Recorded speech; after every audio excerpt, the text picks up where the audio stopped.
Alright guys, welcome back to another episode of the Masochist series. Credit to Cimo and Hossman for inventing the series. But first, would you like to make your Master Duel experience a whole lot better? Are you ready to take your Yu-Gi-Oh! Master Duel Play experience to a new level? The Untapped GG Companion is here for you. Use the deck tracker to know exactly what cards you have in your deck, and to go over any cards you aren't familiar with yet by hovering over them. It instantly updates when you draw a card, and automatically hides if you check your extra deck or graveyard. This is the perfect tool to help you master a new deck. The Untapped GG Companion also lets you import decks directly into the game in seconds. Copy any YDK or YDKE deck string, create a new deck in-game, click the Start Auto Import button, and let us take the wheel. Once the duel is over, check your win rate on your personal stats page. Brag among your friends and share your decks so they can import them into the game too. Start your path to master today by downloading the Untapped GG Companion at ygom.untapped.gg. Alright, look at this wonderful hand. This is a great hand. So we're going to go right off the bat with Buzzsaw Shark and we'll activate its own effect. We actually have an Ash Blossom for the Max Seed, but we didn't get Max Seed, which is, I guess, fine with me. And then we'll go into our usual stuff. We're going to set up a Monster Negate, plus Max Seed, plus Necro Valley, plus Forbidden Droplets. Actually a pretty decent one, so we'll see what our opponent's playing, what they're doing, but so far it's honestly a pretty good hand. There's not a lot of decks that can really, we might as well detach this. There's not a ton of decks that can really stop this, and then we'll search out this to hand, put Chaining on, and we just set a bunch of stuff and pass our turn. This is actually a fairly decent hand. And we have the Necro Valley. Cool. Really good hand, actually. We'll just go straight to the end phase. Aurora, Ash Blossom. We have 1, 2, 3 interruptions and a Floodgate that doesn't affect us. Wonderful. And we've got the free level up. Alright, here we go. Now we have the Galaxy Eyes, dude. Cool. So we have basically 3 interruptions. Awesome. We're going to start with Evenly Matched. Cool. Of course. It's wonderful. I can't really do anything about this at all. I guess definitely we don't need droplets. I think we keep this because it's advantage and searching. I guess we have to get rid of Necro Valley, which sucks. They always open something like this. If it's not that, it's Lightning Storm, Imperm. Of course, I keep the monster. It gets Impermed. If I activate this, are they going to have triple tactics? We'll find out. I guess we'll chain this just to get something for free, and that way we have some follow-up. Well, that's insane. They did lose their battle phase at the very least. We'll add this to hand. We'll see if they have the triple tactics also. This is already off to a foolish start, and this is where they get their one-card starter. No, never mind. It's not a one-card starter. It's the Blackwings. They're going to activate this, and they're going to chain block. It sucks. Like, why are they playing evenly matched, man? Why are they even playing evenly matched? Let me double check this. See, this is where Master Duel comes in handy. You can go to related cards and do stuff. I think the card that we stop is the one that sends from deck, which is the Vada. I think this is the one that you actually stop. So, no, we don't want to ash this. We'll ash the next card. Okay, they're going to search this one and the other one. Like I said, it does suck. They literally perfectly... It's insane. It really is. So they're going to search for the Blackwing... Feather Whirlwind, that's fine. Like I said, I can't really negate anything right now. This is the one that we negate. He's going to activate Vata, and this is the card that we're actually going to Ash Blossom here. This is the best one to Ash Blossom in the entire deck, because it stops them from sending stuff to graveyard, and it cuts them short. And they can make a level 6 right now if they want to, but at least that is the best card to Ash Blossom in the entire archetype as far as I know. But it's incredible. It's great because Evenly Matched is like one of those cards that's like a really good card, but in reality it actually sucks going, like it sucks because it does essentially nothing going first. It's kind of like how we have, I'll just turn Chaining off. It's kind of like how we have Lightning Storm, and every time we play Lightning Storm we draw it going first but never going second. Evenly Matched is like that. Like we would, if we had this card, we'd be opening it going first a million times in a row and getting frustrated, and it sucks. He's going to go into nothing, the Starlight, and then go off for a little bit here. Like I said, I have no response to anything, unfortunately. Alright, he's going to burn this for 8. He did lose the battle phase, which is cool. One face-up monster your opponent controls loses 800. That sucks because it's actually permanent. So even though he doesn't have a battle phase, we permanently lost 800 attack, which is bad for us. Next time we're going to have to do some creative stuff. I don't even know what that creative stuff could be. He's going to summon a black-winged dragon. Using some other loose monsters on the field. This dude.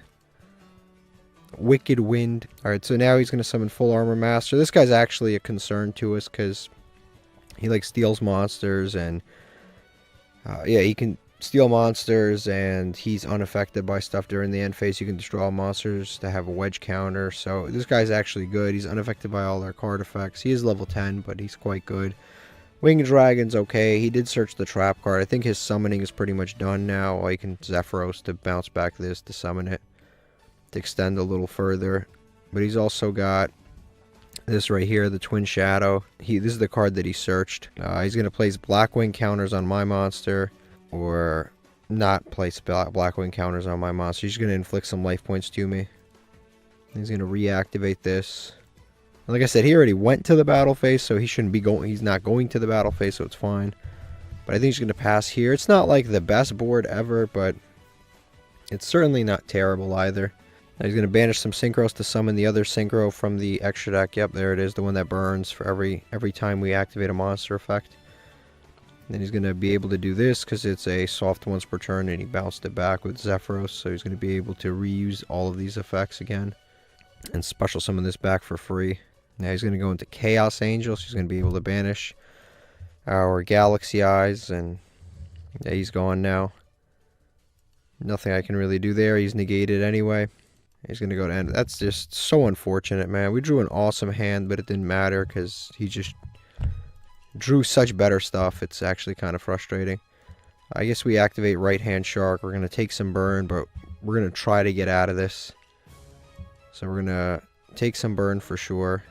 And now we don't have any spellcasters in circulation whatsoever. So technically a monster summoned with a Right Hand Shark can't be destroyed by battle. The trouble is, even if I do summon a monster that can't be destroyed by battle, my opponent can just steal it, technically, with the full armored. Right? Or he can... actually, if I don't activate the monster effect, he can't steal it with full armored. So at least that's fine. But what would I even summon? That's the question. What would I summon that would be reasonable right now? I mean, I guess I could summon the Giga Cannon, dude. We can summon him. Yeah, we can summon Giga Cannon. We can summon Time Thief, but summoning Time Thief, he's going to place counters on it if I activate monster effects. So I think we just summon out Photon Advancer. And I think we just try and special summon. He's going to activate this, so he's going to be able to pop a monster. Because, yeah, there goes this shark. Yeah, I can't win this one. That really sucks. That was, like, such an insane opening. It was, like, a perfect opening. We have cards like that, too, like Lightning Storm, but, like, it just doesn't work out for us. We just draw it going first and never going second. Alright, so this coin flip we just won. We've got a decent hand here. Trying to think, do I go Barrier Statue or this route? I think both routes are kind of decent. We can go Barrier Statue or Endymion route, honestly. Yeah, we can go Barrier Statue or Endymion plus just rank 4 package route. Generally speaking, though, Barrier Statue is usually the better route. He's playing a 60 card deck. I don't think it's going to be Fire King, so it's probably better just go Barrier Statue. So I think I will probably just do that. Yeah, I think we just do that. I think we activate Small World. And I'll get rid of the Tin Goldfish. Yeah, I'll get rid of the Tin Goldfish and I'll banish something that has nothing to do with the Barrier Statue. Probably like this. Warrior 021 4. So we can banish this. And then we should be able to get to the Barrier Statue. There we go. So we got to the Barrier Statue, and now I think we summon Nahata. We'll save Endymion for later. We'll summon Nahata. We'll summon this out, and we'll set Fiendish Chain. We also could have gone into Grenosaurus if we had kept the Tin Goldfish. We could have gone into Grenosaurus using these two, but I think I would rather have Endymion on the follow-up. Barrier Statue is just really, really good for these situations. Going to activate Foolish. That's cool. We'll see what he sends. Obviously, he can't special summon. I don't know what he's going to send, but he can't special summon. So if he's sending Shadow Mist, okay. Shadow Mist, he's going to add a hero. Well, heroes is a little bit rough sometimes. His Barrier Statue is good against heroes, but he's going to search Alias. Okay. Alias is not what I expected. He's going to summon a Stratos. I'm just going to activate Fiendish Chain directly on Stratos, because that way he can't attack and he can't special summon and he can't search. Because if I just wait for him to go to battle phase, then it'd just be dumb, because then I don't get to negate the search. So this way I negate the search and the attack, and he kind of just has to pass, and then we can get back to our turn to do. Yep, there we go. He's setting stuff, which is wonderful. Card destruction, damn it. There goes that dude. I wanted to save him. Well, that's another Fiendish Chain, so at least that's nice. This guy's playing like actual, like, old heroes. He's playing like Neospatian Dark Panther, Crosskeeper, that's new, but he's playing Skydive Scorcher, Raigeki. Card destruction into Raigeki. Man, what a start to today. These people are unreal. 60 card deck, card destruction into Raigeki. Another Stratos. Wow, okay. He had another Stratos. That's what he drew. Infernal, dude. He's going to add Neospatian Grand Mole by revealing Nebula, and he's going to add Element to Hero Neos. Some of my favorite cards, actually, from the hero deck. He's going to battle phase, just attack. None of this actually is what did it in for him. It was the card destruction into Raigeki that did all of this. And we have pretty much nothing. We have Fiendish Chain, essentially. We have no follow-up whatsoever. We don't even have monsters. I tried to save the Endymion. It was for nothing. Yeah, that really sucks. Goes in match. I mean, that's good against heroes, but that's good against us, too. Like, we just use that if we already have, like, an established board. It's really good, but otherwise it's actually not that great. But that actually kind of sucks. And also he's got a lot to do here. This is quite the deck. Literally, the gang's all here. This is like every 60 card deck with every single Jaden Yuki card ever. I think I'm going to go ahead and activate Gozen on summon, so he's going to pick between Earth and Dark, which is good, and then whatever stays, we just Fiendish Chain whatever stays. He's probably going to send Grand Mole to the graveyard. If he doesn't, then he doesn't. I don't really care, but then we've got Fiendish Chain. Whoever's attacking, we just negate that. So either way, we're good, and then he's trapped on a monster that he keeps, so whether it's Dark or Earth, it doesn't really matter. If he attacks with this, we're good. If he doesn't, we're good. So either way, he's going to go to battle phase, and now we just start stalling. This is our best bet, because if I let him go with these, let these attacks go through, it's just going to end very poorly for us. So it actually kind of sucked. Now we have no monsters to really go into. We went the Barrier Statue route. We actually could have gone the Exceed route, the rank 4 route, but unfortunately we went the Barrier Statue route. Now we're just drawing spells and trap cards and nothing else, so it's looking not so great. So we'll set that and then we'll pass. This is connected to something, and this is even connected to anything. It's just here trapped on the board because he licked the monster away. He's going to set another card. I can't even imagine what this back row is going to be. This is definitely going to be an interesting. I'm cool with that. Good. I like drawing Endymion, although it does suck that we don't have really anything to do with this Endymion. He has a response to my summon, which is outrageous. We'll activate Endymion. Do we accumulate? I think we just accumulate resources for now because he can't attack anyway. We have Judgment to protect against anything too crazy. So I think we just go with the Artemis for now, and we just search just to make sure we accumulate resources. We'll search for Zorora. I think it wouldn't actually be too dumb of an idea just to pass on this, honestly. Not even destroy it, just pass on this. Just keep accumulating resources. I think that's actually not a terrible idea. Next turn we can just search again, and we can search all of our Endymions out of the deck, and then after that we can start making moves. Because then we'll have a water monster that's 23 and then a water monster that's 13. We can start attacking directly as long as he doesn't draw an out to this. We do have Solemn Judgment. He can't attack, so we do have some decent situations going on here. We do have some play lines that I can definitely see. it sucks that again, Gozen's like one of those cards that's very good for us and against us, so sometimes it ends up actually losing us games. Weirdly enough, I play against a lot of people that like will not scoop. Like they just will not give up ground. They don't give up. These people are like kind of crazy. Like most of the time, if I'm playing on my main account and somebody activates Gozen or something, I can't play around, I just leave. Like it's not worth it. But these people are like fighters. They will stay to the end. Like this guy he's playing a 60 card deck. He's probably playing one Harpy's Feather Duster.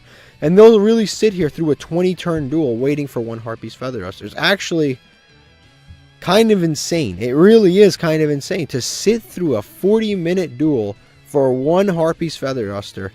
And they just won't quit. We'll add this other Endymion, which is cool because now we get to summon this one. And yeah, I think we go Endymion and Endymion. One's going to be 23, the other one's going to be 13. We can start attacking. And we have Judgment, like I said, for other stuff. Can't make, like I said, rank 4s because the only thing we have is Risen. Which Risen is good, but I can't summon him because this is our only tuner. And I can't really do anything with that. So now we'll activate this effect to destroy. Destroy this. We've searched every available target that we've got. So there's no point to do anything else. So we'll destroy this. That's not bad, actually. We could wait for... No, we can't. Because I can't summon that. We'll put back this because we can't even use it. And then if our opponent outs our board, we can do some other stuff. So we'll activate on itself and we'll attach the Iowas onto this monster, and now we'll go to battle phase and we can attack over his monster finally and start doing some damage. Endymion control is going pretty hard right now. It really is. Like Endymion control, plus we cleared up a zone right here, which is nice. Endymion control. The only other water card that we have that's significantly good is, well, actually we have the Sharks, which are decent, and we have the Tenyi, which is decent, and we have the Kashtira Ogre, which is decent. Now we just pass on this stuff. And we have Judgment, like I said, to back all of this up. He's at 61, so we don't have to do that much more damage. But it's not bad. Like I said, Gozen is just one of those cards. People have told me to take it out. But we've had games where it really does win us. It wins us more games than it loses us. That's for sure. He's going to activate this. I can't allow Favorite Contact to resolve because then he'll be able to summon that monster that like destroys cards equal to the amount that was used as material, and then he's going to destroy a bunch. So non-targeting, non-destruction, I can't afford for that to happen, so I'm going to have to negate the Favorite Contact. That Favorite Contact might as well be a Harpy's Feather Duster, honestly. Favorite, whatever this is, Eternal Favorite, also another annoying card, although he doesn't have any Yubel in the loop right now, which is nice. And then he's going to set some other stuff. If he does get to the Yubel stuff, we pretty much lose this duel because we cannot beat Yubel at all. Crackdown's pretty cool because that essentially gives us another turn. I think we probably set one of these for later after we go to battle phase. We can equip stuff, but I don't think it'll actually help. Actually, yeah, we'll equip them with just this card because that way we can destroy it. We can destroy this to draw, and then we could potentially draw even better stuff, and that could be helpful. So we'll destroy this. Goblinberg is not helping right now, so we'll just put him back. But the potential to draw is pretty nice. So now we'll go to battle phase. We'll do another decent amount of damage. Well, he has something. Oh, he's got the... Man, this is a problem. This is actually a problem. This stuff I have no outs for. Main phase 2. At least we've got Crackdown for this monster. So I think we set this. We set this to keep our defenses like rolling, and then we'll Spirit of Yubel. He clogged his own zone, so now it's all dark. Damn it, I can't even crack down the super probably. Man, he's gonna just be able to fuse my field. I mean, the good thing is we do have Crackdown, but then like, what does this Crackdown actually do? We're playing against basically Jaden. I'm not even joking. This guy is essentially Jaden right now. This guy's pretty much Jaden. This card's really, really annoying. 500 for each material, so we're losing 15. He can't be destroyed by battle. I can't like do anything about this stupid card. All this goes, and I can take it with Crackdown. That's about it. Grasslick Screener. Again, I can't really do anything about Grasslick Screener. I just have to sit through it. And he milled a bunch. I don't even see really the advantage of Grasslick Screener in this deck. He's got some effects that he can do. Yeah, like that. And then he has like fusion substitution that he can do. And he's got some other stuff that he can do, but I don't see like huge advantages here for all of this stuff. So he's going to draw a card with the EN thing, and then he can draw another card by using the fusion substitution. He's going to go, is that the battle phase? I can activate this now. There's no advantage to him attacking this. Can I be destroyed? No battle damage involving if this card battle inflict damage to your opponent equal to that monster's attack. Yeah, I would lose in 2 turns if I don't take this monster, so we're going to have to crack down this monster. And I hope I draw darks here, because if I don't, I kind of lose. So we're going to take the Yugioh, the Loving Defender. And hopefully we draw a monster that can help us right now, because otherwise we actually do. I have nothing I can really do with this. Okay, Eternal Galaxy can't do anything right now. I think we just put this in defense. And we just go to end phase. Yeah, nothing I can really do. I can set Barrier Statue. I don't know what that really does. Alright, he's going to activate Neos Fusion. I mean, Neos Fusion kind of... I probably have lost this duel depending on what he makes right now, but it's very possible. He's going to make Brave Neos. If he had made the other Neos, I would have lost this duel guaranteed. So he's going to make Brave Neos. This thing can't be destroyed by battle, regardless of the fact that I use Crackdown on it, because it still can't be destroyed by battle, because it doesn't negate its continuous effects. It just prevents effects from activating.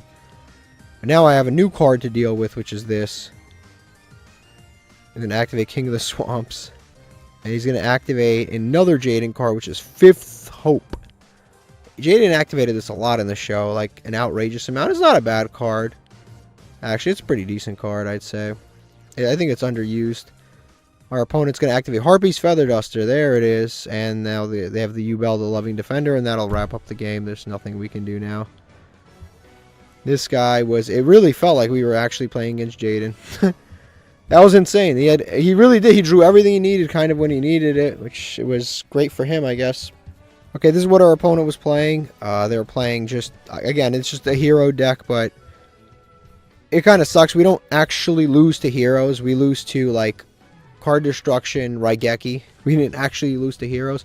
But I think it is cool that he's playing a 60-card deck with all different kinds of hero monsters. It looks like a very fun deck to play. It's like you're on... Essentially, you're playing, like, an episode of the anime every single time you load up your deck. Alright, so we just won the coin flip. It's actually quite wonderful. Our hand, actually, we have Endymion and Ori Fire. I switched back to our Diamond deck just to kind of get some luck flowing again, because those were just 2 really unlucky losses there, which happens, of course, but you know, it's a part of life. We're going to activate Artemis, and we're going to search this out. Yeah, like I said, 2 very unlucky losses back to back. Very frustrating. And we'll pop the Artemis to draw. I think we put back the Moon Mirror Shield. I think that's the least useful card here. And then we will go and summon... Oh, not summon. I think we just activate... We don't summon anything. I think we just go Galaxy. Go into the Galaxy, summon it. I would say here. Down the middle. I think down the middle is usually pretty good, because then our opponents... Yeah, down the middle is usually pretty good. I'm going to try to set up something with Tiamat for the first time ever. I'm going to activate this.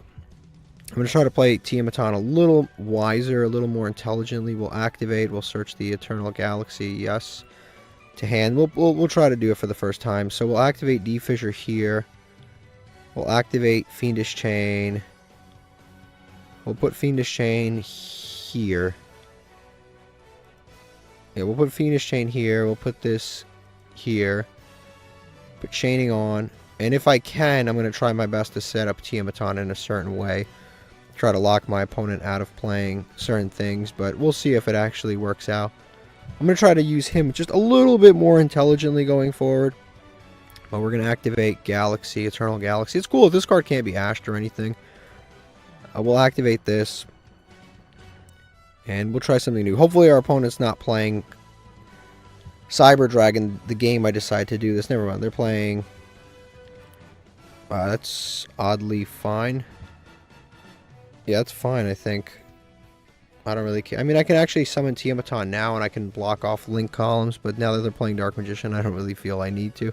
I can save Tearlaments for later, because Tearlaments is actually quite good against Dark Magician. Like I said, it's actually quite good, because it can pop Eternal Soul. But we have a few targets for the... We have good stuff right now, because we have Galaxy, Photon, which will turn into the other thing. There's Search the Field spell. So we'll summon him out. Summon him right here. And yeah, it should be pretty good. We don't have to search anything now. We'll just go later. Yeah, we'll see how our opponent does here. They're not playing Cyber Dragons now, I know that. I can summon that safely there. Dimension Fissure is pretty decent against their deck, as it cuts off a lot of their recursion and it puts Dark Magician into Banish rather than Graveyard, and that's pretty good because then they can't get it back with Eternal Soul every single turn. Also, we have Tearlaments, which is quite nice. Yeah, I should have just summoned this dude in the middle. I really should have. I should have just summoned this dude in the middle now that, because he keeps playing stuff in the middle rather than here.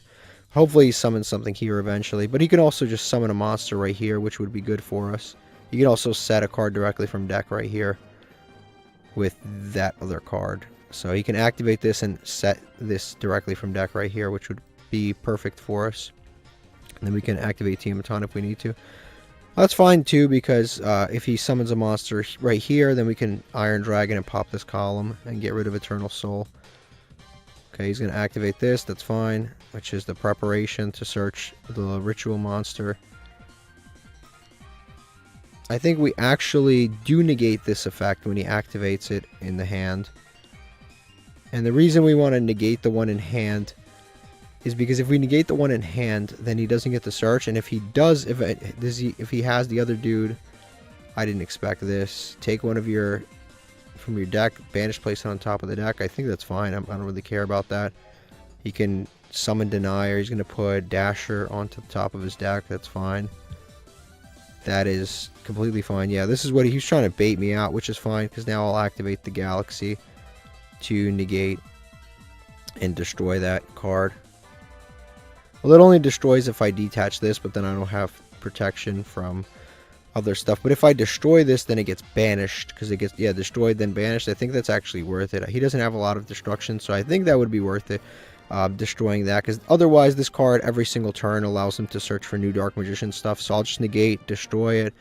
This does make our monster able to be destroyed by card effects, but it's not the end of the world. And now he lined up this column, which is nice.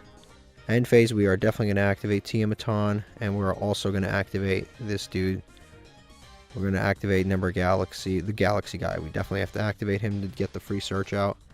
And nothing else. I think that's fine, just those two. And the next thing he's drawing is actually Dasher, which is good. We'll search Advancer to hand, yes. And then we're going to destroy this column right here. So now we actually locked him out of link zones too, if we, if we wanted to. We'll destroy Eternal Soul, that, and now we just go back to our turn. Awesome. That was actually quite nice. It worked out. That's great. Ash Blossom as a draw is a really good card. So we'll switch this to attack mode. What do we have in Graveyard? Endymion, cool. We'll special summon this dude out right away. And then we'll normal summon out Zorora. Activate that. I think we are in a really, really, really good situation. I don't know what he would have to stop us, but it would have to be a lot. I think we just, honestly, I think if we equip this, we win anyway, but I don't think I really need to. I'll just equip this. This is 9,000 damage already, but it doesn't matter because I will go into, just in case he has some weird battle trap, I will actually go into. He is a Dark Magician player after all. They sometimes do have weird battle traps, so I'll go into the Adamancipator Risen with these two. And yes, my monsters do get banished, unfortunately, but oh wait, I don't even get to do that because, yeah, it sucks. Okay, I guess we just go to battle phase and hope he doesn't have one of those weird battle traps. Because otherwise we do lose. Nope, he doesn't. He doesn't seem to. And he just gives up. Cool. Yeah, I forgot that my D-Fissure actually banishes my monster anyway, so I don't have a water monster in the graveyard for the Dragite. So we've got 3 legacy tickets. Unfortunately, we did go on a little losing streak, so we are in Platinum 5 again, which is actually bad because now we don't take 2 packs, we only take 1. But like I said, we actually got a little unlucky, but it happens. Alright, this is what our opponent's playing. Basically, they're playing a Dark Magician with a DPE engine. I didn't even know some of them was at 1. I thought some of them was banned. It's news to me. He's got like Dark Magician Girl, the DPE engine. He's got 1 copy of the Fusion Destiny. Might as well max it out. If you're going to be playing 2 bricks for 1 card, you might as well play 2 of that card. If you're going to do that, it just makes sense. That way, if you hard open it, it's a Dark Magician deck. If you hard open it, just activate it. You could easily cut something like bond between teacher and student. But yeah, Magic, Dark Magic Extended. Like, there's so many cards in here you could cut, and it wouldn't even hurt the integrity of the deck. Alright, here we go. Let's open a Master Pack. Hopefully it's something really awesome. We went through some tough games there. Our opponents got really lucky. They opened some crazy stuff against us. Sofa Chord. Cool is another Sofa Chord card. We do have a lot of those. Chronomaly. Fairy Wind. Why do I remember this card for some reason? There's a lot of situations, actually, where we have a bunch of Face of Spell trap cards. And this seems like it could come up. Like, there was just that game against Heroes where we had like 4. Like, there's situations where it could come up. We've got Bonding, can't use that. Vylon. Ice Jade Tremor, another copy. This is a really, really, really good card for water decks. So, if we get more waters, I can definitely use this card. And this is a super or better. Ghost Strike Break, our second copy. We don't even use 1, and I'm definitely not using 2. Alright, now we've got the Legacy tickets. I'm going to try to skip around a little faster with these Legacy tickets. Hopefully we pull something cool. I don't think I can use either of those. I haven't even seen this card. So if a card you control and a card your opponent controls destroyed by battle or card effect, you both draw 2 cards, which isn't good. And then obviously that's a Burstinatrix card. It's not very good. So I can't really do anything with that. Then we've got Chaos. Ooh, Shiny Sea Squatters, a really good card. 2000 attack insect. Generic, good card. If we pull Giant Ballpark, we can definitely use that. It's a good card. And yeah, we just need more copies of that. Unhappy Girl's not good. This is good for like a rank 2 beast deck, but we don't really have much of that. But this is actually not bad. We have the Shiny Sea Squatter, one of the better cards you could possibly pull. 2000 attack. Alright, here's another coin flip we won. It's actually pretty decent. We've got at least a Monster Negate. We do have Moon Mirror Shield, but which is kind of dead in this hand, but it's fine. Plus we have Roachka, which is going to give us a free +1, which is nice. So we'll activate that. Our opponent will give us something. We'll see what it is. It puts our opponent in a weird situation where they have to kind of look at our deck. And based on what they give us, it actually gives us more information about what they're playing, interestingly enough, because, you know, it tells us about what they have at hand. If they're comfortable giving us back row, they usually have back row removal, etc. They're going to give us a Cashier Ogre. That card obviously is not very useful in this current situation, being that Droll and Lockbird, oof, that actually kind of hurts. That actually really hurts. So the problem with Droll and Lockbird is we can't go into the Photon because I can't add anything right now, so that actually does lock us off here. I never thought I'd get Droll and Lockbirded here, but I guess we did. We're going to go Time Thief, and we're going to go Fiendish Chain, or we can go Time Thief plus... We can banish Time Thief and then summon Cashier Ogre. That's what we probably would do. It's probably better than what we've got right now. Because, like, yeah, we kind of create a fragile Time Thief, but I think this is probably slightly better. So we'll go with this, set this, go to end phase, save this for the follow-up, summon Time Thief back. And this is actually our old end board that we used to... This was like our goal end board back in the day. We're like, oh, Time Thief plus Cashier Ogre, best possible thing you can imagine. It's really annoying that we've been like kind of getting hindered by these like really obscure cards like Droll and Lock. Droll and Lockbird is not a good card to use in Master Duel generally. They're playing Blackwings, which is not great for us. Yeah, we've been kind of getting hindered by these like remote obscure cards like over and over and over again today. It's like... damn, and he's got the Simoon. Simoon is annoying. Simoon is really, really, really annoying. And there's nothing I can do. He has nothing on the board yet. Simoon is a problem. So my only interruption right now is just the Fiendish Chain. I have the Cashier Ogre, I guess. But a lot of their cards are 3-ofs anyway. If we lose to this, it's our second time losing to this deck in one day. It's going to double. These are both soft ones per turns. We're going to activate Cashier Ogre. Hopefully we'll banish some like obscure one of if we can, and then he won't be able to use it for his combo. Obviously, I'm going to look at it and then see which one. It's not Droll. It's not Imperm. It's not Small World. It's not Small World. Garbage Lord. Damn, that sucks. We didn't... No Blackwing cards. I was hoping to see some kind of, like, obscure card that I could banish. There's literally none. Like, there's none. There's not a single one. I was hoping any Blackwing card... I mean, I guess Garbage Lord is the card to banish. But I was hoping it would be, like, anything. Like, one of the little monsters that I could just banish and then his combo's dead. Something like this. I could banish it and then just hinder his combo. He gets all 5 cards that are not Blackwing cards. And he's going to get this dude, which is also kind of a one. Yeah, like either one of those two I would have banished. Vata for sure I would have banished. So he's going to summon this. This is usually the card you want to stop if you can. But he can extend past this because he's got other stuff. He's going to summon the Horror, the Dust. Target one other Blackwing, increase its level. That's fine. He's going to make that level 7. That's not a concern. Or you can make this level 8, level 6, level 2. So he can at least go into the level 10 now if he wants to. And he's opened this one. This one's really annoying because this one can pop cards. He's going to activate this card. Like I said, this is the card you want to Fiendish Chain, generally speaking. But it doesn't really matter because he's got so many tuners and non-tuners on the field right now that he can make multiple level 10s, level 8s. He can do all of that stuff right now. So I can stop this. But the problem is he's already got so much to do here that it doesn't really matter that I stop this. And he has this Ghost Bell. This guy is like obscure hand trap, man. He's got like Droll. I understand Droll in the TCG and like the OCG is a good card, but like on Master Duel, generally it's not a good card. Then he's got Ghost Bell, which again is like, Ghost Bell's a decent card, but like we have it. And I swear there have been times where we'd play it for like 20 games straight and it wouldn't come up. And he's got it, and it's got this like obscure, super obscure card. Hopefully he targets Time Thief so I can just make it disappear. But I guess we'll see. Hopefully he does target Time Thief here, but he could just as easily target Kashtira Ogre. Fiendish Chain would be pointless to target. This is already negated. There's not much to do. You can't do anything about it now. But definitely Time Thief would be the card for him to target. This duel is honestly looking like it's slipping out of our hands too. We've been losing to like dumb obscure cards all day. Like it's been like evenly matched, which again is a good going second card to side in. It's not good to main deck.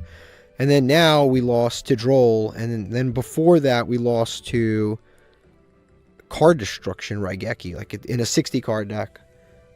Really like weird obscure stuff today. Now he's going to be able to make a level 8. Just the Blackwing Dragon. Which again is like kind of fine. He's not like, I guess he can make a level 11 now with these two. And he's going to go straight to the battle phase. I think it's better if we save the Time Thief on the off chance that we get some kind of on the off chance that we get something useful here. I think I'm going to go ahead and banish this. So we'll send that to the graveyard, banish. We'll take some damage, sure, but at the very, very least, we can maybe get a trap card off the top of their deck. Actually, aren't we definitely getting a trap card? I should have set that up a little bit better. I think we're getting a spell card, actually. Damn, I should have... Actually, he shuffled the deck like 5 million times, so... Whatever we're getting is probably not what we think we're getting, so... It doesn't matter. We'll put the Time Thief Redoer back. He can't be destroyed by battle. Monsters you control. Monsters you control. Like, all monsters can't be destroyed by battle. That sucks. So we'll activate Time Thief Redoer. Grab another monster. I was hoping for a spell or trap card. Monsters cannot be destroyed by battle. They can be destroyed by card effects, but how do we destroy them by card effects? I don't know. We can definitely set up a way to destroy this by card effects. So we'll activate Bestial Magnamut to banish that one in the graveyard that's really annoying, which is this one right here. The one that pops. So we'll banish this thing in the graveyard. And we'll summon Bestial Magnamut out. All monsters can be destroyed by battle? Is that what that does? Monsters you control cannot be destroyed by battle. So I can just keep attacking this thing, actually, which is nice.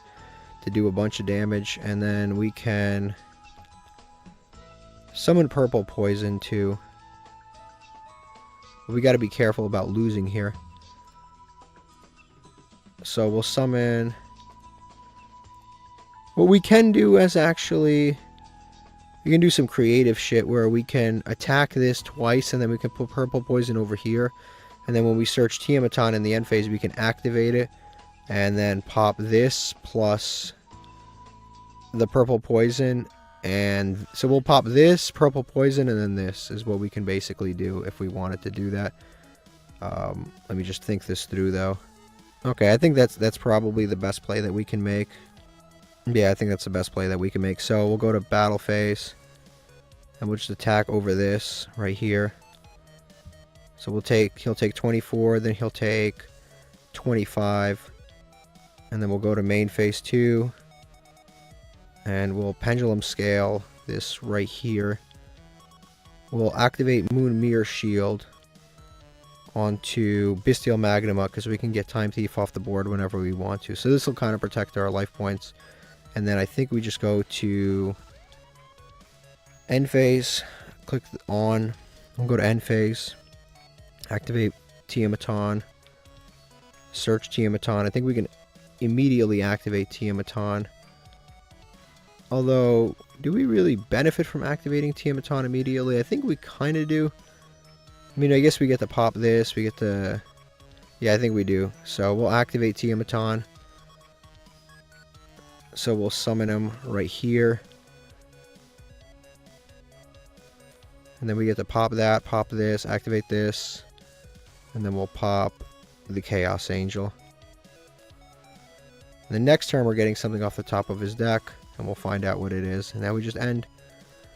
And we do have a decent situation. We do get burned for 700 if he wants to burn us for 700. But then I believe he loses attack or something like that. So we'll find out. We'll activate Time Thief or Redoer. He drew something that can interact with this, which is like, I don't know what that could be. Wow, send this, target one face-up monster. Does that negate my monster effect? He negates my effects and we lose 700 attack. So we definitely want to chain Time Thief right now. We definitely want to chain Time Thief to get him off the board because I can't afford him to be on the board with that low of an attack. So we'll just chain, get rid of it. Unfortunate that he drew something that interacts that well. That's crazy. To draw a hand trap Blackwing card in that situation is bananas. Yeah, it really is. He drew a Blackwing hand trap.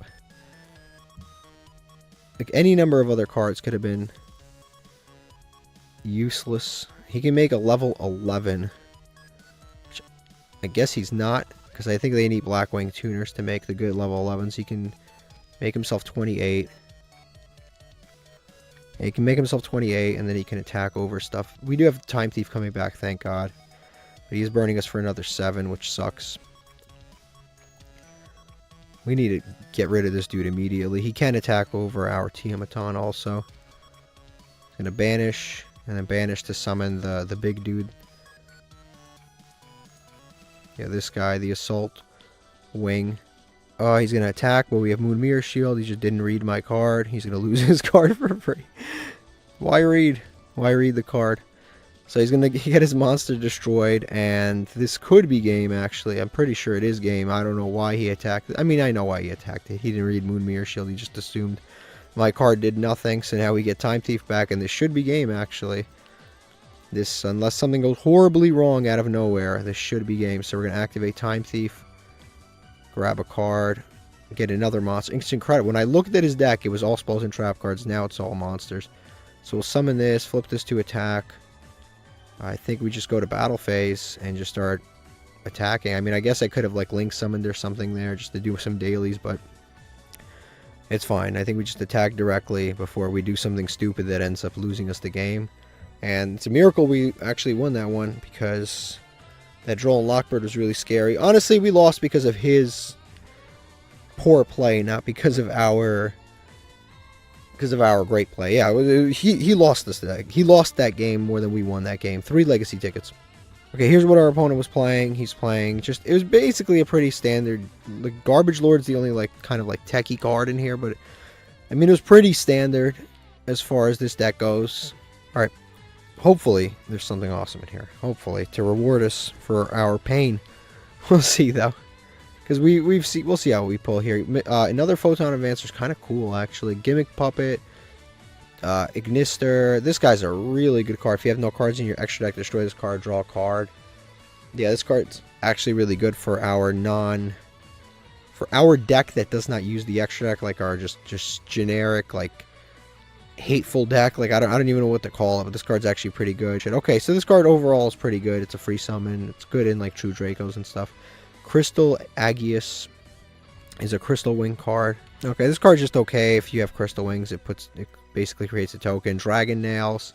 Equip only to a dark monster, gain 600 attack, can't be destroyed with card effects. So overall, this card is kind of decent. I always thought it was like a Red Ice card when I first heard that it was coming to the TCG, because this obviously was a Red Ice card in Duelist Kingdom. But now that I've read it, it's just generic, kind of like a dark support. Like, if we had just a pure dark deck, it'd be okay. Gain 600, can't be destroyed by card effects. If it dies by battle, you get to summon it back. Like, all of those effects are kind of decent. It's not a terrible card. Numeron Calling and the Valmonica Field Spell, which is a good card, but we don't play Valmonicas. Honestly, 1, 2, 3 decent cards that could come up at some point. Alright, let's open up these legacy tickets. We have the Tribute Doll and Baphomet. Baphomet. We don't need the DD Baphomet. If we were playing DDDs, maybe we could get away with playing that, but right now I don't really need it. We've got Witch That Feeds on Life, Flying Red Carp. I think I could use either of those. Let's hope. But this is a really good card in here that we actually can use. We've got... That's a good card, actually. Urgent Ritual Alert lets you ritual summon during your opponent's turn. It's actually a decent card with certain ritual decks, but we don't play a lot of rituals. In Crashing Road, I don't think each player can special summon one monster from the hand with the same level as one face-up monster they control. So, do both of us have to control a monster for us to use this? If the answer is we both have to have a monster, then this is not very good. If only I have to control one and I can activate this, then it can actually be quite usable for us. Well, our opponent's playing Tearlaments, which is quite something. They opened the Scream, Shiren or whatever, and then they opened, they milled a Rainbow Bridge, but they also milled the Emerald Turtle, so that's good for us. But then they also milled Medora, which our deck doesn't really care about that. They have Fairy Tale Snow. Fairy Tale Snow's whatever, especially now.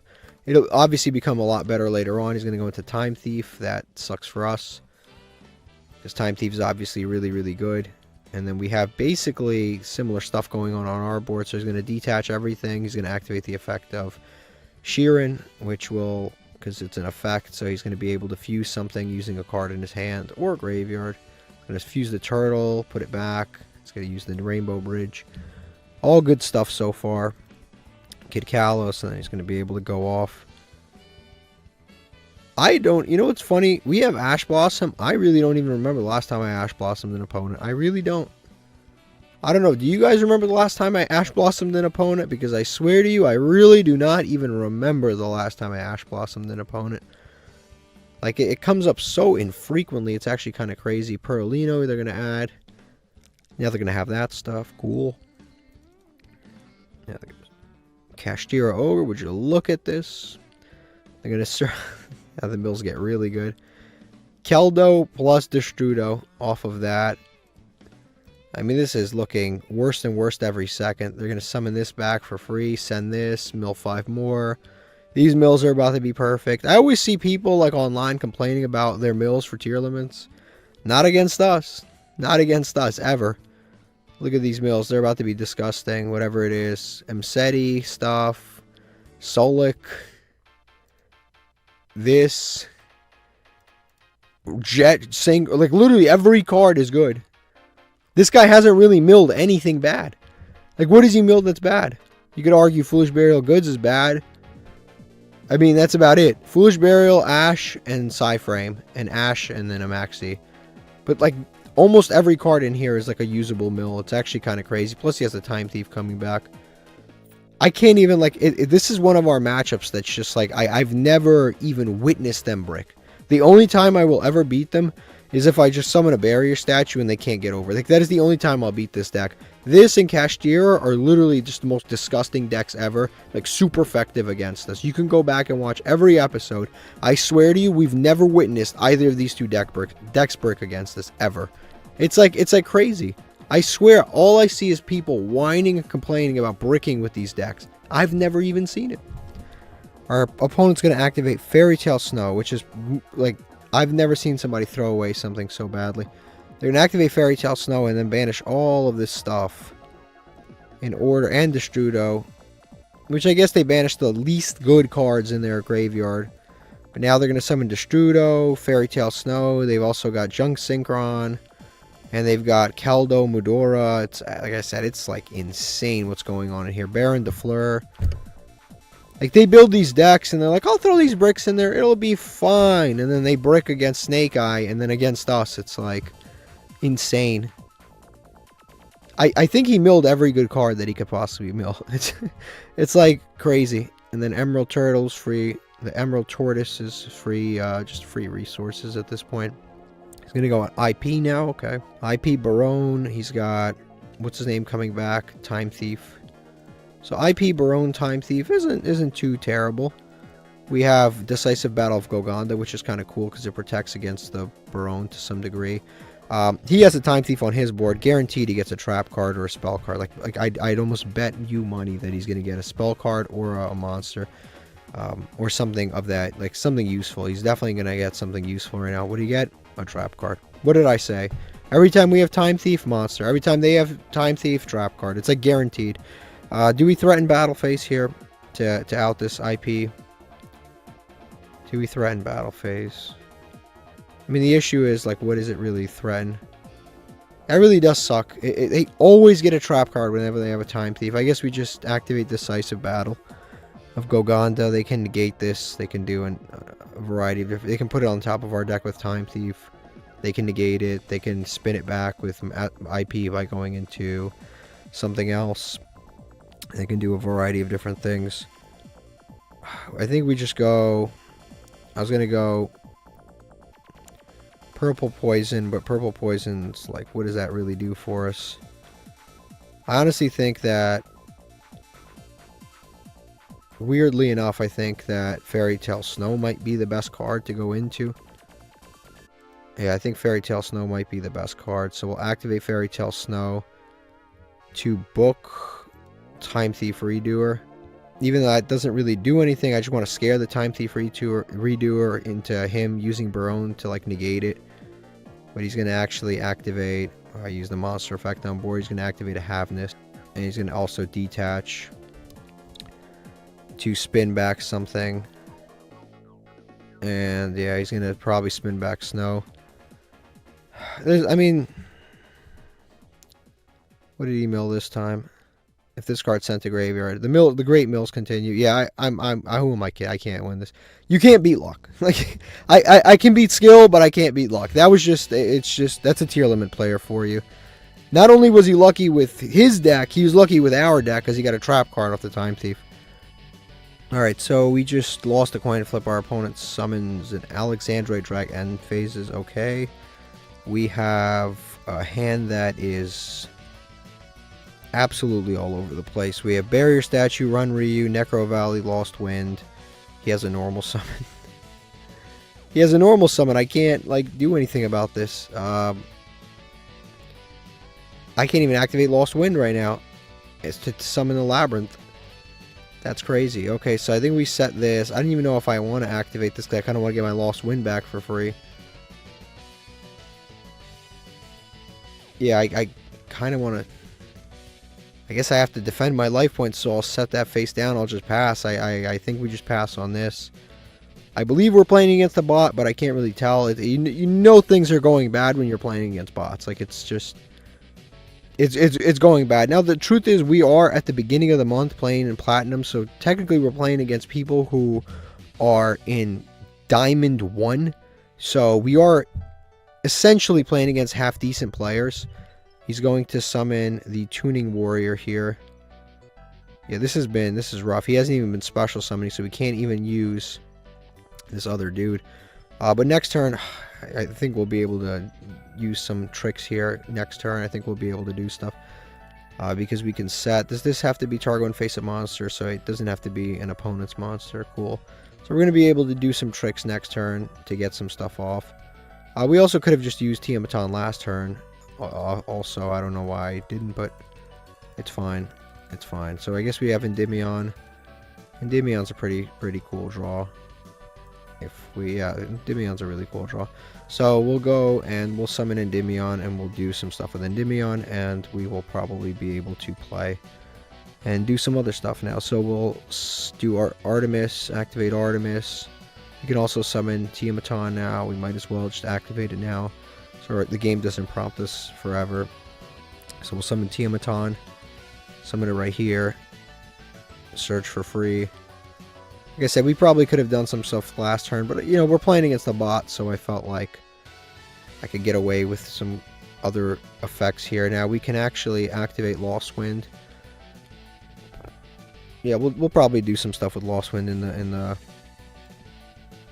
the battle phase. So we'll pop this, draw a card, Inari Fire. Cool, actually. I don't think I need Necro Valley. I could have a barrier statue back instead of the Necro Valley, but I think we can do some cool stuff to do some decent damage right now. So we'll go to battle phase and we'll start attacking. So we'll attack over him. I guess bots are just kind of like practice against other decks. So we'll just attack with this stuff directly. Attack with this. The Inari Fire, and then we'll activate our Lost Wind on Inari Fire, and then since that was activated, we'll activate the Labyrinth Archfiend, summon that out, and then we'll attack directly with this, and we'll also activate the set. Why not? Might as well. So we'll set this, and we'll attack directly. And then main phase 2. Summon a monster from the extra deck, so I guess we'll just go, just in case they play some sort of removal, we'll go with this right here, and then we'll start activating these effects. Put this in the graveyard because it's water, and then we can set up for later. Galaxy to hand, yes. Now we just set and we pass on this, and like I said, we probably, had we been playing against a different opponent, I probably would have activated the effect of I probably would have put the barrier statue back in this situation rather than Necro Valley, but I don't think the Necro Valley is very useful against the bot anyway. It doesn't really do anything unless they have some kind of a bot monster reborn, which I don't think they do. I think they just summon a bunch of monsters that are like 2,000 attack, but now we have Labyrinth Archfiend at 28. We've got Tiamat blocking off this column, interestingly, because this is where the bot likes to summon. And we've got the Galaxy, and they're setting stuff. Maybe it wasn't the bot. This could just be a noob, actually. Honestly, this might not even be a bot. Now that I think about it, it really might not even be a bot. At first, I thought it was a bot, but this actually probably may not be a bot. Because he's making plays kind of fast. The bots usually don't make plays very fast. They usually take forever on every little play. This guy's like actually doing things quickly. I think he's just a person that just like leveled up really quickly and didn't change his deck. Now that I think about it, it really might be. So we'll go ahead, summon, equip. And this is basically the best board that we can make usually, is if we can get to Endymion and stuff. It's usually the best that we can do. And then we'll summon Dragite with these two. We actually didn't even have to spin him away. We should have just kept him, used some other monster. Summon this to attack mode, or change this to attack mode, go to battle phase, and I think we win this. I don't think there's much you can Aqua Matador. That's funny. Whatever. Doesn't really matter. And then we just attack with these guys and just win.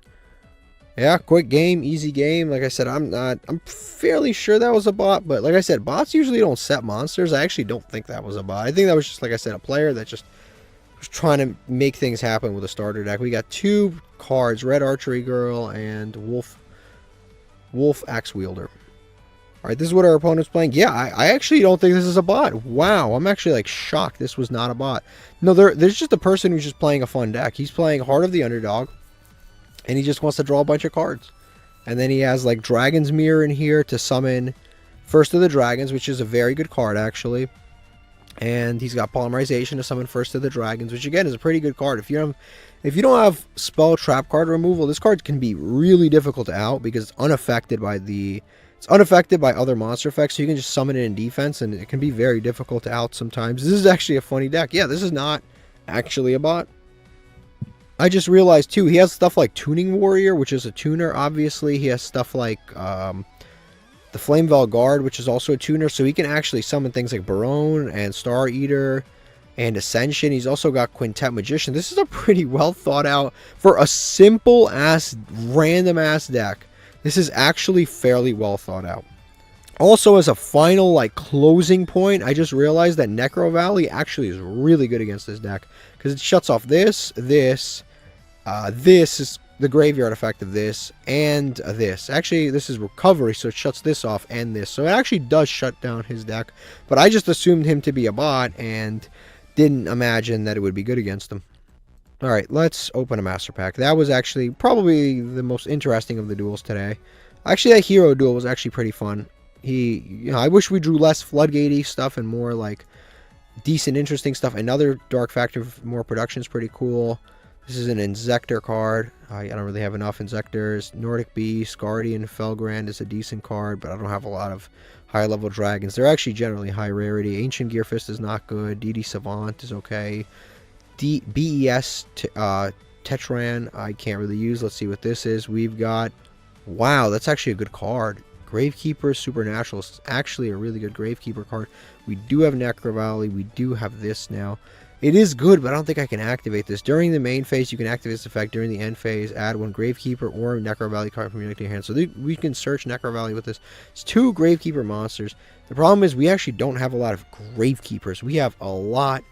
We have the 2 of the best Gravekeeper cards, which is Supernaturalist and Necro Valley. But we don't actually have a lot of, like, low rarity Gravekeeper monsters. Alright, look at the Gravekeepers we have. We have Headman, which is pretty good. It's a free summon from Graveyard.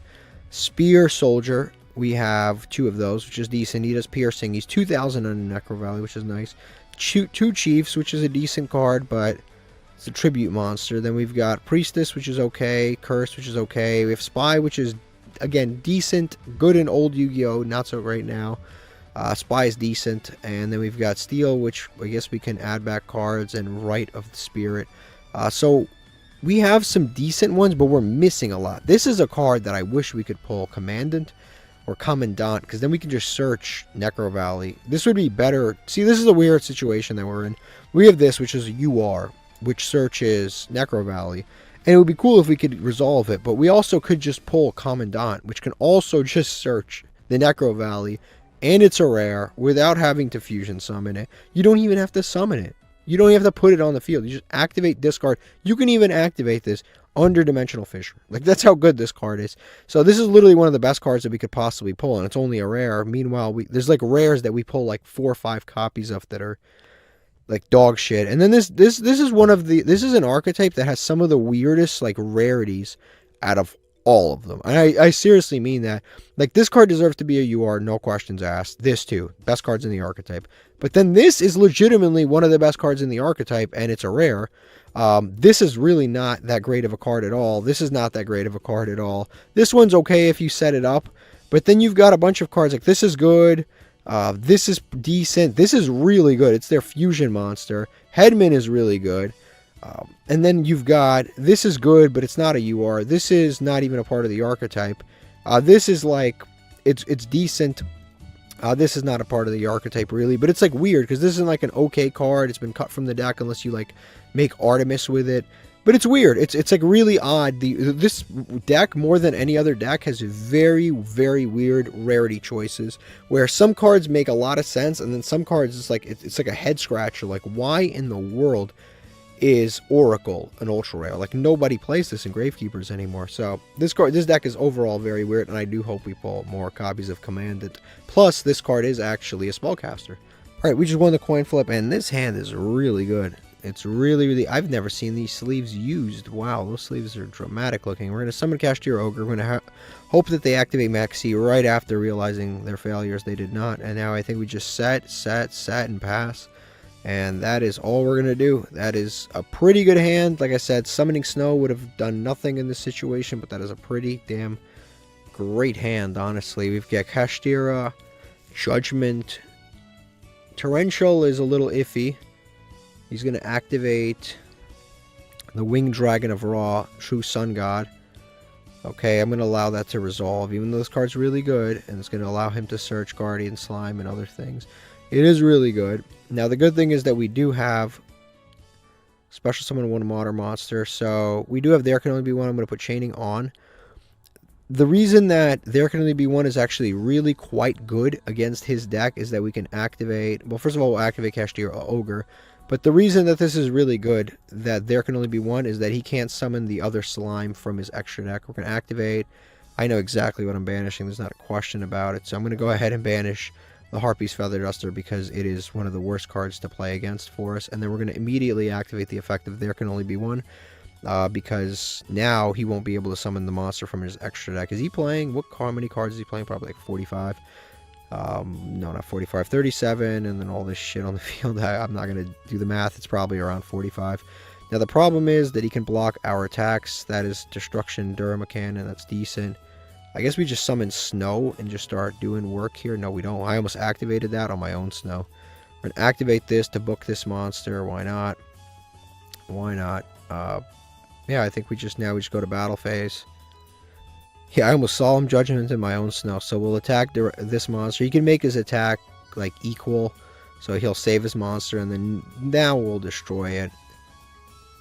And do we want to destroy it? Actually, I mean, we definitely do want to declare an attack.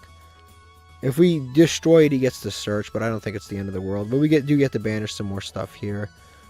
We can banish some random thing. I'll banish the other Guardian Slime. I think that's probably the best card to banish. We'll let him draw the Max C, but he's going to be able to search once this goes to the graveyard anyway. So it doesn't matter. He's going to search for something. We'll see what it is. Another Winged Dragon of Raw card. He's going to search for another True Sun God. And I think we just set and pass the Destruction Duramacan. That card is also pretty good in these situations because we can book our board with the Destruction Duramacan, and that can do quite a bit for us. So we'll allow our opponent to do stuff. We already got rid of 2 Guardian Slimes too, which is nice. Well, one's in the graveyard, the other one we could potentially get rid of now. I'm not going to negate this also. He's going to search Ancient Chant, which can get him to something else. Again, we have Solemn Judgment, so if he does activate the card that lets him tribute our monsters, we can just Solemn Judgment that card.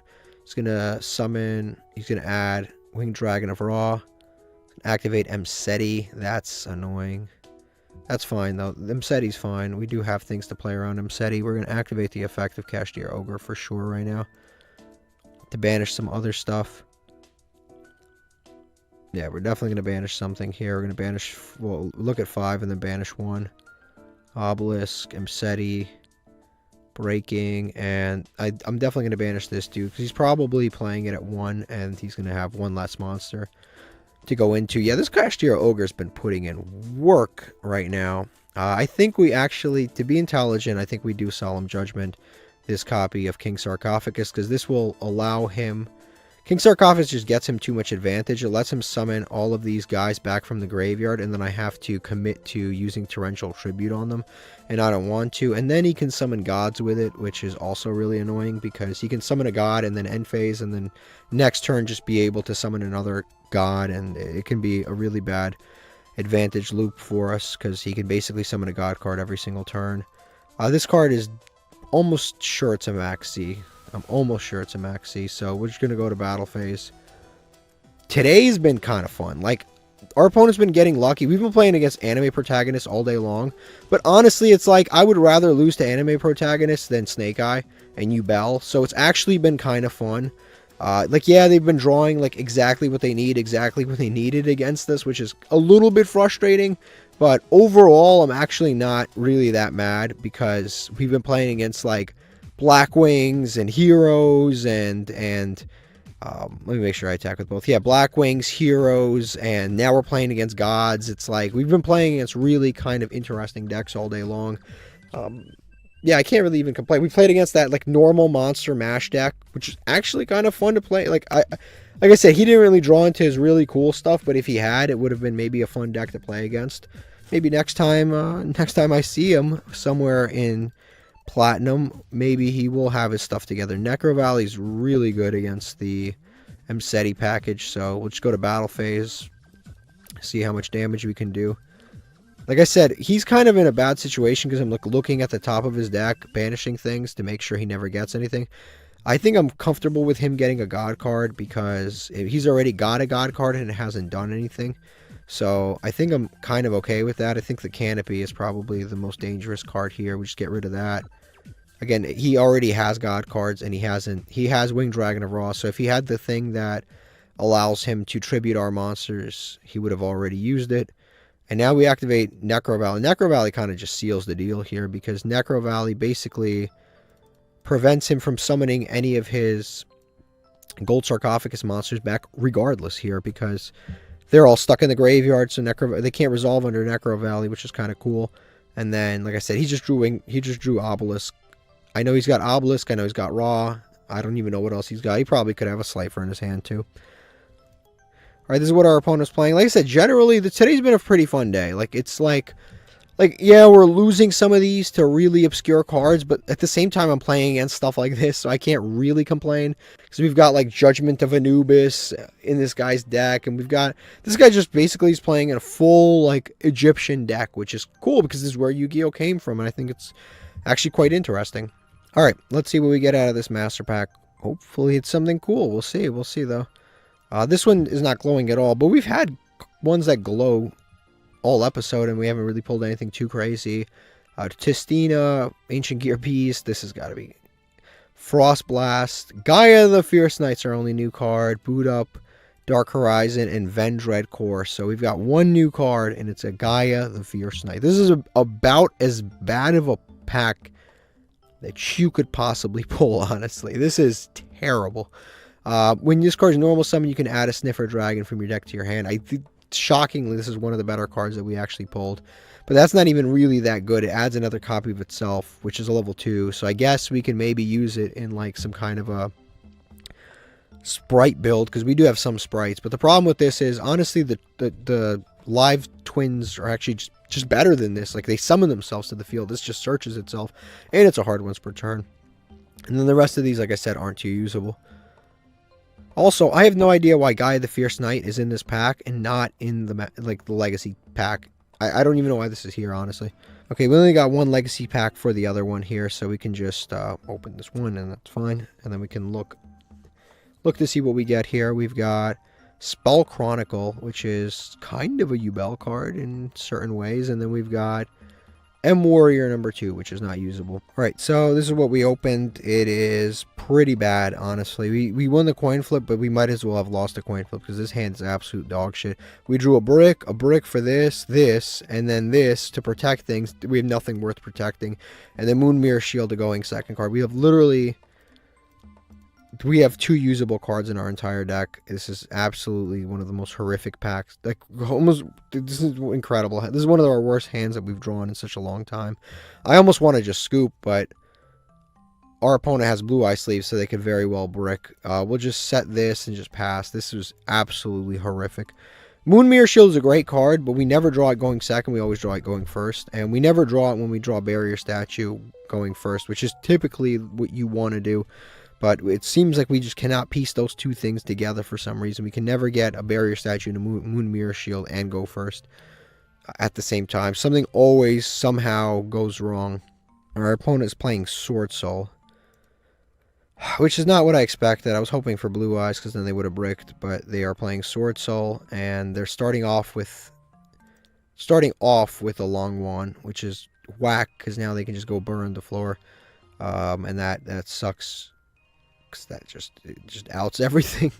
I can't really do anything if they go into Baron. I mean, I gotta hope they go into something. Yeah, they're going into Baron. Now I can just start popping stuff. And there's very little that I can do. It's gonna inflict 1200. I really don't have much. It's one thing when you don't have much and you're playing against a shitty deck, but we don't have much and we're playing against a good deck. So it like doubles the fact that we really are in trouble, because now we're dealing with a Baron de Fleur. I mean, I guess we can protect with Decisive and they can negate if they wanted to. We'll send Albalenitus. And, oh yeah, it protects automatically, right? So you actually can't even negate this effect, which is quite interesting. The Goganda. Goganda doesn't activate, it just replaces the destruction, which is very cool. But we also have Baron de Fleur, and I'm trying to think what we can really do here. If he attacks, we activate it. He has to waste his negate. I don't even know what this is right now. The rest of his hand could be shit. He's gonna attack. I think we have to activate memories.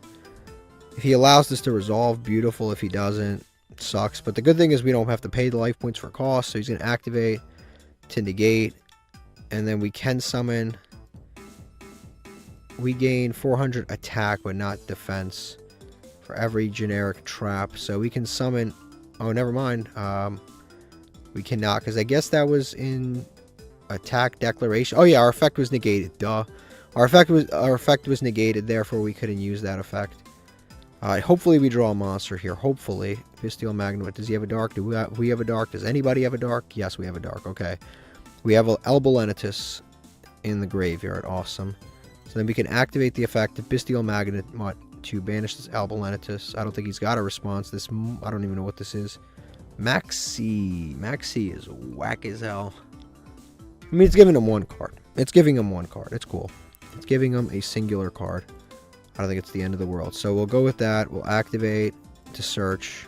He might have a Ash Blossom here, which actually wouldn't be the end of the world if he did Ash Blossom this. If he did, if he didn't, it doesn't really matter. And then we'll activate Moon Mirror Shield. Attach this to this. And I think we've got a little play here. I think we attached Moon Mirror Shield to this. He doesn't have negates. I don't know what he's got in hand. Oh, I think he's got Imperm. That's what I think is here. If I had to guess, this is probably an Imperm based on the fact that it's activatable right now. And I think we just attack over this Baron de Fleur. And yeah, I think we just attack over this. Nothing really left to do here. So we'll attack over this. We out the Baron, which is cool. And we go to main phase 2. Hope he doesn't have anything too crazy. I think we just go to end phase. We search Tiamat. And we just sit on this. Like I said, I think this is pretty okay. It's not, definitely not the best board we've ever made. But we're playing out of a brick, like a really bad brick. So, and he's playing, you know, we defeated a Baron against a really bad brick. And I don't even know what he's got. He's got to have some kind of a hand trap lineup right now. Lightning Storm. You know, again, like I said before, we have Lightning Storm. And I swear to you, it never comes up. It never comes up. We literally have this card. And we've gone so many duels where it does not come up. So we'll activate Goganda. Because, like, for us, if we always have, like, a face-up card every time we use Lightning Storm. Or when we go second, we just don't see it. Harpy's Feather Duster would honestly be better for us. I didn't use the Iron Dragon because I'm saving it for some kind of interruption. I have, because he seems to be activating things in the middle column. Moe. Hopefully, fingers crossed, hopefully he summons a token right here. Oh, thank God. On, yes. Activate Tiamat. I think we just pop the Moe if we can. We're going to activate this. Hopefully this is not an Imperm face down. Hopefully. Hopefully this is not an Imperm. So we'll activate this. And if it's not an Imperm, we're in very good shape.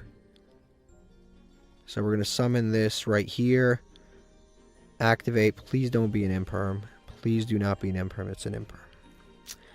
It's an Imperm. It's an Imperm. What can you do, right? What can you do? And there's nothing we can do. Sometimes they just have it. We've been dealing with they just have it all game long today. All day long today we've been dealing with they just have it. So we'll just summon out the Archfiend just to beef up our resources, or our defenses I should say, because he is going to be going into a variety of cards here. He's going to be able to draw, and then he's going to be able to search, which does suck for us. But what can you do? It's a part of the game, like I said. Be able to both search and add. Or search and draw. Now he's going to add with the other dude. Which he should just add another way to get to the level 10s again. Like, yeah, you can't make Baron anymore, but you can make the other level 10s. You can make the one that protects itself. You can just make that one. Then when you banish a card, you can banish... yeah, the one that when he banishes a card, he can just banish my Bestial Magnemite, and that would probably be the best thing for him to make right now. He's going to search the summit, which actually does suck. That lets him summon any Sword Soul monster or a Synchro monster. Or, yeah, Sword Soul monster, but if he controls a Synchro monster, he can summon a worm, which he didn't have any exciting worms in the graveyard, but I guess he had Taya, which now he can banish to summon another level 8. He can summon... What level 8 could you possibly summon right here? Probably Dragite. Dragite would be pretty decent, but Dragite doesn't stop Moon Mirror Shield as far as I understand. And then he can also summon the one that can banish. The one that attacks twice, the Tenyi monster. He can also summon that. This guy's making kind of like very unusual plays. You know, they're plays that I definitely would not have made in these circumstances, but it's one way to do it, I suppose. So he's going to summon something here. He's going to summon, yeah, Berserker. That's the one. He attacks twice and he can banish a monster when it activates, like, the monster effect. So this guy's pretty decent in kind of like remote weird situations. He can attack twice. Like I said, he gains a lot. But again, he doesn't out Moon Mirror Shield, which is... We're still in a good situation because you can't out Moon Mirror Shield, and that's kind of the main thing. Now, the problem is our Decisive Battle of Golgonda is basically dead at this point. It doesn't really do anything. I hope he attacks Magnemite, not understanding the fact that it actually... No matter what happens, I think Moon Mirror Shield will make our monster gain attack over it.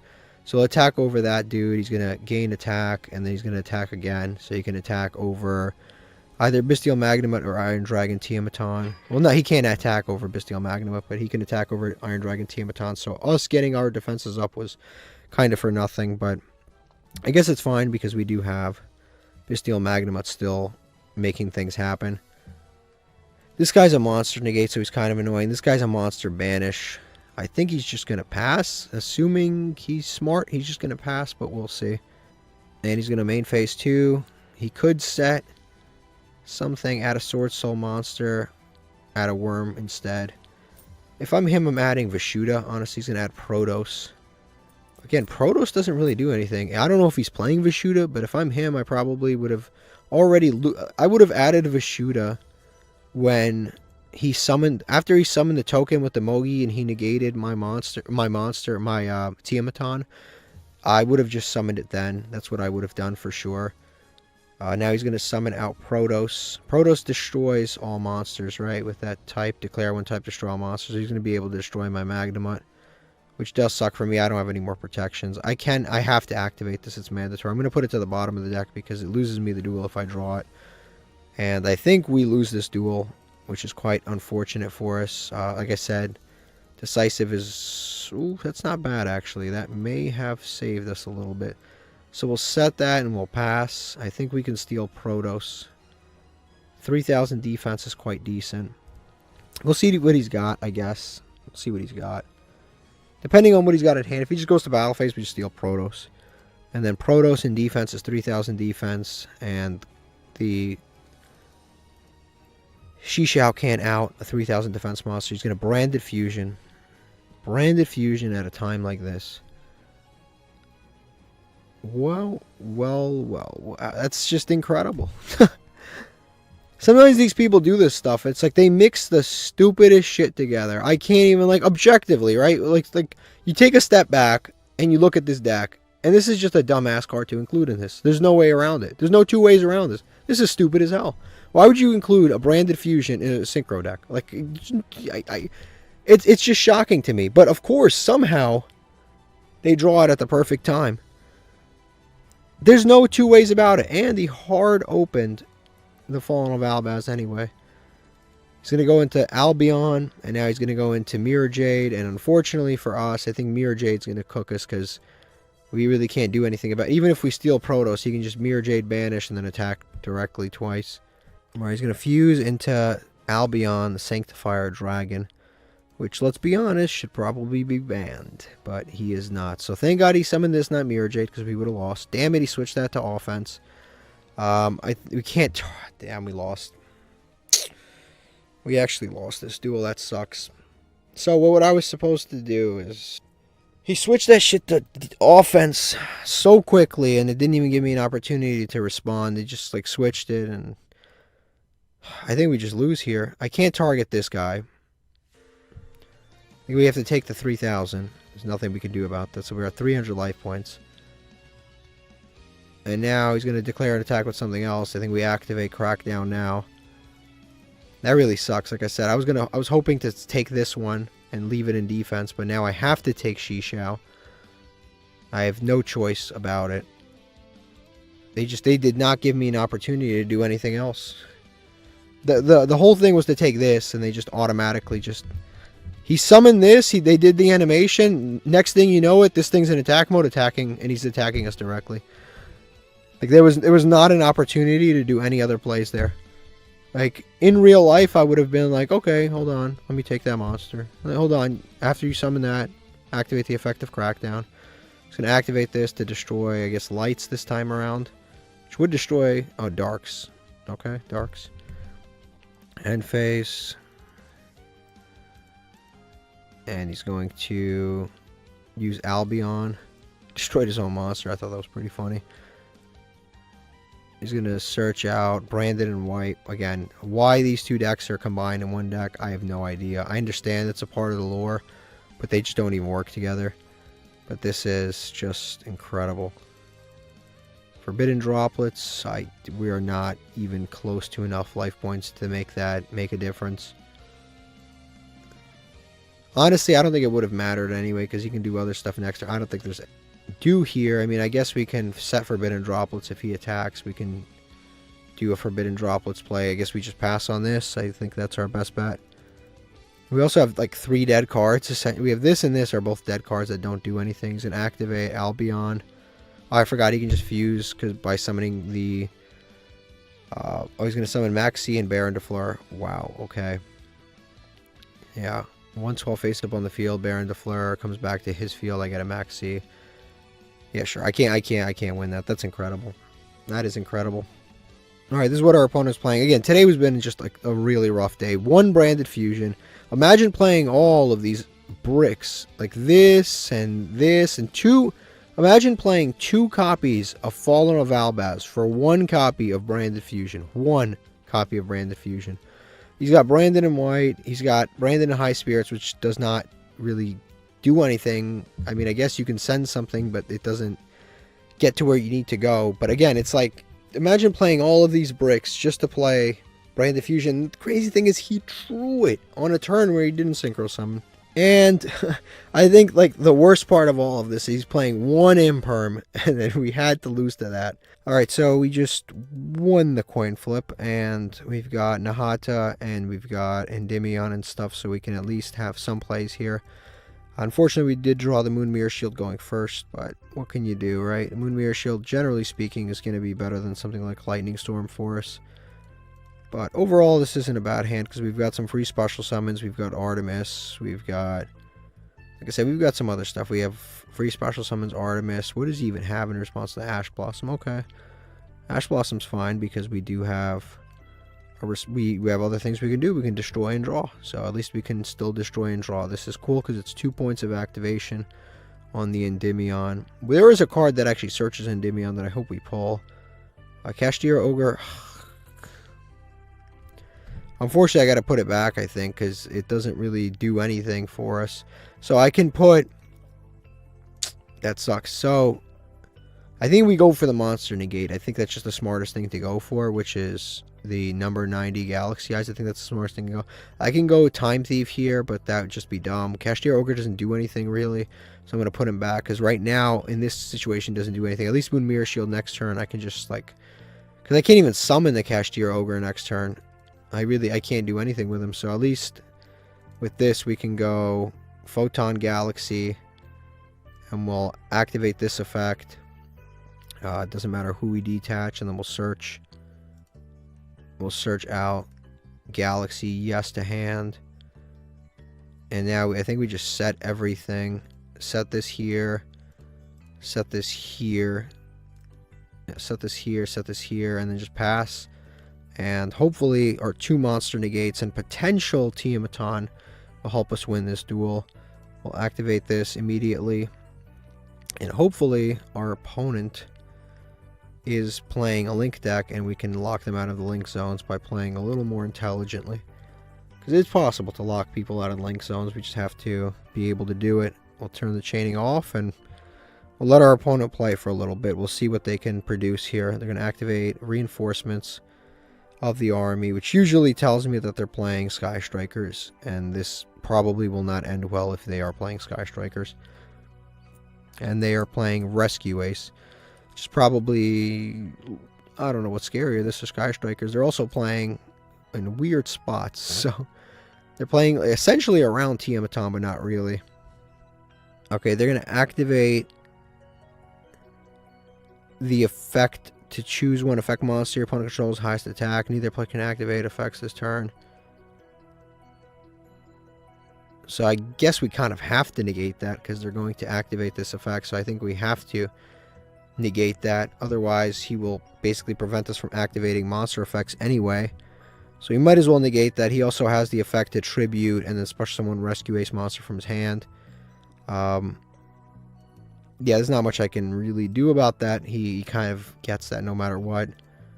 Rescue Ace Impulse kind of played around our monster sort of perfectly here. The Galaxy Eyes. He's going to summon out Hydrant. I have to be quite careful here. So they can't target this card with card effects, and then he can add an additional, during your main phase you can add one Rescue Ace monster from your deck to your hand except for Hydrant. I have to be careful because if I think I have to activate the Forbidden Chalice now, because if I activate it now, I think we're going to probably be in a better situation if I activate it now, because that way if he summons something else I won't be able to target this, so I might as well activate this now before he puts other stuff into play. See, this is probably the best case scenario. He's going to go to end phase. Wonderful. We're going to activate the effect of this right here. And we're going to search out a monster. And then I think we just probably go to battle phase. I mean, we do still have monster attacks. We'll put Photon and Answer to hand, yes. And then we have Tearlaments and other stuff. So that's not too bad. We'll draw Archfiend's not really usable. We don't have any traps. Does that activate when either player activates if a trap is activated? Okay, that's not terrible. So we'll flip this. We'll special summon this. I guess if we go Moon Mirror Shield here, we'll put Moon Mirror Shield on the Galaxy dude. Why not? Because we know we're keeping him on board. Then we can activate Tearlaments. Tearlaments we will probably want to activate because I don't really care about the Rescue Ace. He's 0 attack anyway. So I'll activate the Tearlaments and we'll destroy this column here. Oh man, my whole point was to lock out their other stuff, but I guess it's not the end of the world. Target one monster. And I can't really control about anything he's doing, and I'm not even going to read that, but I'm going to activate the effect of the Labyrinth Archfiend. I think that's actually game. He just handed us game. Hopefully he did. I don't know. Maybe, maybe not. I think he actually just handed us game. It's actually kind of amazing. I think this guy may have... Yeah, it's game on board, assuming nothing bad happens, but that actually may have worked out for us. I think we're just going to go to battle phase and start attacking. I'm not even going to link anything away or make any trouble here. I'm just going to attack over my opponent's monsters, hoping they don't have anything too crazy. Wow, they literally just gave us game. What did that trap card even do? That trap card destroy the monster? Because our monster couldn't be destroyed anyway. Wow, okay, we won that one. That was nice. 4 legacy tickets. Okay, so our opponent was playing Rescue Ace. The one that they activated was Extinguish. Target one effect monster your opponent controls. Destroy it. Then if you control a Rescue Ace Hydrant, your opponent cannot activate the effects of that destroyed monster or same original name. Now our monster couldn't be destroyed by card effects. Our opponent didn't read that, and as a result of that, we actually won. What they had face down could have been Crossout Designator, Call By, could have been an Imperm, it could have been any number of these cards, but luckily it wasn't one that was too usable, so we ended up winning. Extinguish did not work out for him whatsoever. Wow, we actually won that one. That was really good.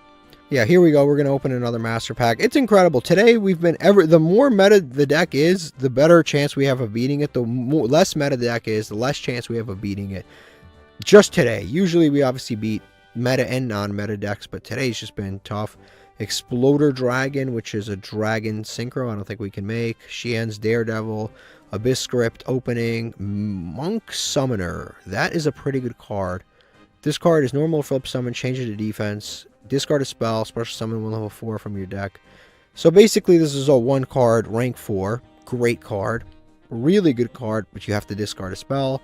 My spells are really good, I don't want to discard them. Also, I don't want to, it's a spellcaster too, which is really good. It might replace one of the girls, I don't even know if I want to replace them. I'll think about this card. You guys tell me what you think. It is a very good card though. Pearly Delicious Memory, Vampire, Lila Wrap. Is this usable once per turn? If you special summon a monster from your graveyard, you can make your opponent lose 1,000 life points, gain 500 life points. This has nothing to do with this archetype whatsoever. It's just a card that helps you win in time. Pretty much, like this is what this deck does. I mean, this is what this card does.